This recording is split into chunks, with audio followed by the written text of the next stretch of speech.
넷플릭스를 통해 사랑의 불시착 이태원 클라스 킹덤 등이 인기를 얻으며 한국 컨텐츠의 힘을 보여준 가운데 최근 한국 드라마가 새로운 기록을 갱신하고 있다는 소식이 전해졌습니다.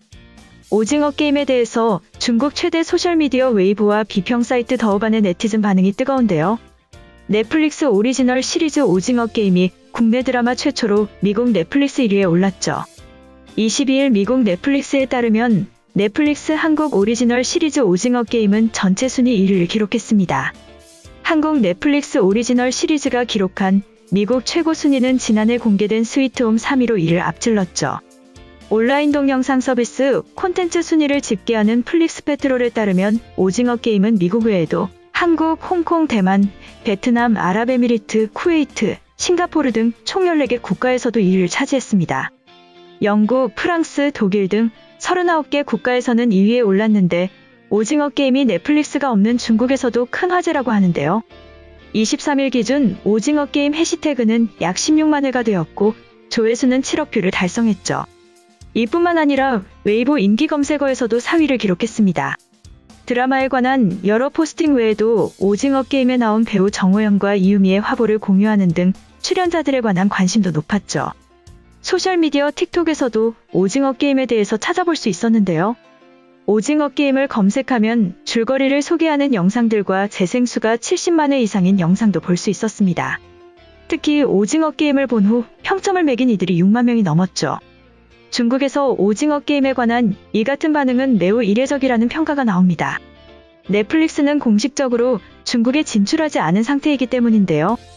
2016년 한국 콘텐츠 유통을 규제하는 중국 정부의 한한령 조치가 이어지고 있는 가운데 중국인들이 여전히 가상사설망 등으로 접속하거나 불법 다운로드를 통해 한국 콘텐츠를 실시간으로 소비하고 있다는 분석도 나오고 있죠. 오징어 게임은 더는 물러날 곳이 없는 이들이 거대한 공간에 갇혀 456억 원의 상금을 차지하기 위해 목숨을 걸고 벌이는 미스터리한 서바이벌 게임을 그린 작품으로 9부작으로 이뤄진 이는 제작비 200억 원이 투입되었습니다. 영화 도가니 수상한 그녀, 남한산성 도굴의 황동혁 감독이 연출을 맡았으며 배우 이정재가 주연, 박혜수, 오영수, 위아준과 정호연, 허성태, 아누팜 트리파티, 김주령 등이 출연하는데요. 특히 미국 경제지 포브스는 오징어 게임이 가진 독특한 스토리의 힘을 인기 비결로 꼽았죠. 포브스는 기이하고 폭력적이지만 뛰어난 연기와 기억에 남을 만한 캐릭터, 창의적인 설정으로 가득한 작품이라고 소개했습니다. 미국 비평 사이트 로튼토마토에서도 전문가들이 작품의 참신함을 평가하는 신선도 지수 100%를 기록했으며 IMDb에서는 10점 만점에 8.2점을 기록하고 있죠. 다음은 이번 방탄소년단이 문재인 대통령 특사로 미국 유엔본부 연단에서 입은 옷이 화제가 되면서 중국이 눈물을 흘리고 있다는 소식이 전해졌습니다. 루이비통의 앰버서더로 활동 중인 만큼 화려한 옷을 입고 등장할 줄 알았지만 이는 한국 브랜드의 친환경 의상이었습니다. 기후 위기에 대한 경각심을 일깨우고 미래 세대의 지속 가능한 삶의 중요성을 알리는 자리인 만큼 화려함 대신 환경 보호의 메시지를 강조하기 위해 택한 차림새로 해석됩니다. 국내 패션 기업 코오롱 FNC에 따르면 방탄소년단 7멤버는 친환경 브랜드 레코드 정장을 입고 유엔총회 회의장에서 열린 제76차 유엔총회 특별 행사 지속가능 발전 목표 고위급 회의 개회 세션에 참석했죠. 방탄소년단이 입은 옷은 업사이클링 제품으로 재고 의류와 친환경 원단으로 만들어졌는데요. 업사이클링은 버려진 제품을 재활용한 뒤 활용도와 디자인적 가치를 더하는 것으로 이를 착용한 것은 의미가 남달랐죠.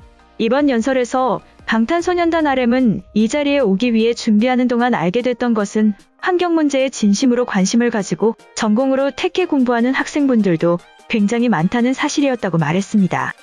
이런 친환경 메시지를 강조하기 위해 문재인 대통령도 방탄소년단과 함께 미국 지상파 방송 ABC와 인터뷰를 할 때 폐플라스틱에서 섬유를 뽑아 만든 친환경 넥타이를 맨 것으로 알려졌죠. 방탄소년단은 미래 세대와 문화를 위한 대통령 특별사절로 활동하며 백신 접종 인증으로 예상치 못한 화제를 모으기도 했는데요. 방탄소년단이 유엔에서 백신 접종의 중요성을 언급한 직후 트위터엔 아미 역시 백신을 접종했다는 의미의 해시태그 문구 게시물이 수십만 건 올라왔죠. 방탄소년단 팬 아미는 코로나 극복을 위해 백신 접종 독려 운동도 펼쳤습니다. 또한 제이홉은 저희 7명 모두 백신을 맞았다고 전했고 그의 말에 이어 RM은 백신 접종은 저희를 기다리는 팬들을 만나기 위해 그리고 이 자리에 오기 위해 끊어야 하는 티켓 같은 것이라고 말했죠. 빅히트 뮤직 관계자에 따르면 이날 본보에 유엔에 온다는 소식이 전해지자 방탄소년단의 백신 접종 여부에 대해 궁금해했고 뉴스투데이 캠페인에서도 백신 접종이 주요 키워드로 나와 유엔에서 백신 접종 발언을 한 것이라고 전했습니다. 방탄소년단은 백신 2차 접종을 끝낸 뒤 미국으로 출국했는데요. 테워드로스 아드하놈 거브러여수스 세계보건기구 사무총장은 21일 SNS에 팬데믹을 끝내는 데 역할을 해준 방탄소년단에 고맙다고 게재했습니다.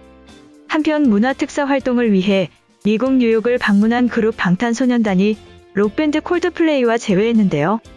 방탄소년단은 콜드플레이의 마이 유니버스 피처링에 참여한 경험이 있죠. 방탄소년단은 23일 트위터에 마이 유니버스 크루와 개량한복이라는 글과 함께 콜드플레이 멤버들과 찍은 사진을 올렸습니다. 이날 공개된 사진에는 방탄소년단 멤버들과 크리스 마틴, 조니 버클랜드, 가이 베리먼, 윌 챔피언 등 콜드플레이 멤버들이 나란히 서 있는데요. 콜드플레이 멤버들은 개량 한복을 입고 포즈를 취하고 있었습니다. 개량 한복은 BTS 측이 준비한 것으로 한복에 대한 세계인의 관심을 이끌어 화제를 모았죠. 아직까지 중국인들이 우리나라의 한복을 자국 문화라고 지칭하고 있습니다. 중국 네티즌들이 우리나라 드라마 홍천기 속 의상과 소품을 자국 문화라고 주장하고 있죠. 이런 가운데 서경덕 성신여대 교수는 중국 누리꾼의 이 같은 주장에 한심스럽다며 직격탄을 날렸는데요. 서 교수는 23일 자신의 페이스북에 중국 누리꾼들이 SBS 드라마 홍천기 속 의상과 소품 등이 중국 문화를 표절했다고 주장을 펼치고 있다며 말했습니다. 중국 네티즌들은 이 드라마 주인공인 배우 김유정이 입은 한복이 명나라 한복을 표절했고 의상과 소품 모두 중국 드라마 유리미 인사를 차용했다고 주장했죠. 중국 매체들도 앞다퉈 이런 주장을 그대로 보도하고 있습니다. 이에 서 교수는 현재 한국의 전통문화와 대중문화가 세계인들에게 주목받으면서 중국은 위기감을 느끼고 여기서 드러나는 잘못된 애국주의의 발로라고 강조했는데요. 이어 온라인 동영상 서비스로 세계 시청자들이 우리 드라마와 영화를 보게 되면서 예전에는 서양 사람들이 아시아 문화의 중심지를 중국으로 인식했다면 이제는 한국으로 인식하고 있기 때문이라며 한류가 정말로 두려운 모양이라고 비꼬아 말했죠. 그러면서 이럴수록 감정적인 대응이 아닌 중국의 동북공정을 역이용해야 한다며 이번 기회에 오히려 한복을 세계에 당당히 알릴 수 있는 좋은 계기로 삼아야 한다고 전했습니다. 이번 영상은 여기까지고요. 제 영상이 도움이 되셨거나 세계 속 반응 더 보고 싶다 하시는 분들은 구독과 좋아요, 알람 설정까지 부탁드립니다. 다음에 또 봐요. 안녕.